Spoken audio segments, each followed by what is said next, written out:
Anzac Day comes around again, and again we remember those who have died, those who have sacrificed themselves in war, in conflict situations, for what they believed in. This is Mission Alive from the MSC Mission Office, and I'm Roger. I remember years ago, many years ago, when I was a young fella and a student, I was in Melbourne, and there was of course the Anzac Day parade, and in the parade, and I think up on the steps of Victorian Parliament House, there were two of the old diggers on the horses.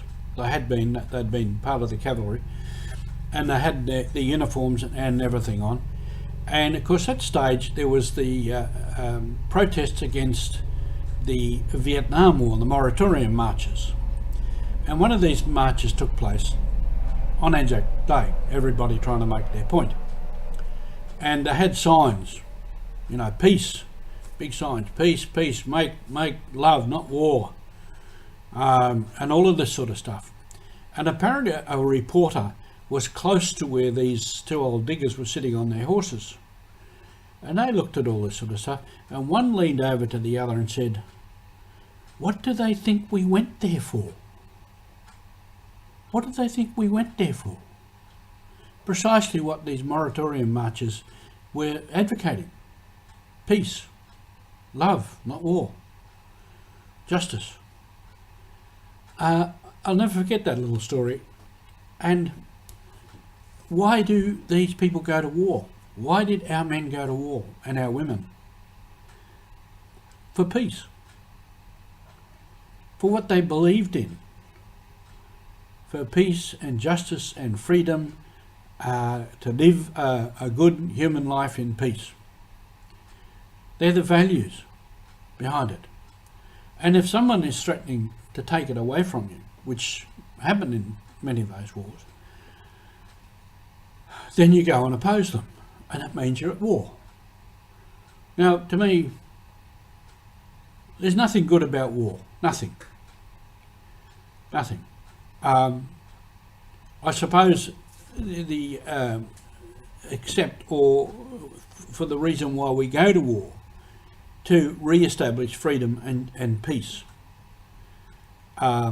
Certainly in war there's a lot of bravery, a lot of strength and courage comes out in people. A lot of bad things do too, as we're seeing with the present situation in Ukraine. And many other places where there's a lot of conflicts around the world that we seem to forget about. Once they go off the news cycle, we forget about them. But there's many wars going on still in the world, and none of them good.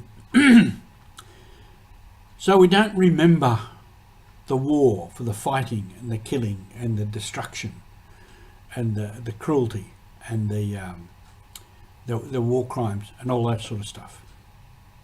We should never forget that, but that's not why we have Anzac Day. That's not why we remember. We remember, yes, the bravery, the heroism. Now, a lot of these, we call them heroes. They probably are. But they're probably scared out of their brains. They're probably trembling. Maybe they wanted to run away. Some of them probably did. But the bravery comes when you are aware of how scared you are and how much you want to run away and how much you don't want to be here, but you go and do the right thing anyway. So that brings out a great strength in people, and that's what we recognise. We don't recognise the killing and the destruction. No, we recognise the virtue, the values and the strength of people in those situations. And we will continue to do that. But on this day too, let's not forget those other places where there is war and fighting still in the Middle East. Myanmar, the Rohingyas recently, a lot of them were trying to escape from Malaysia.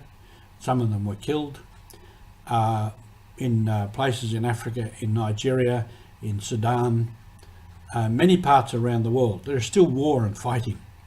And the same sort of stuff is going on. The same bad stuff of killing and destruction. The same good stuff of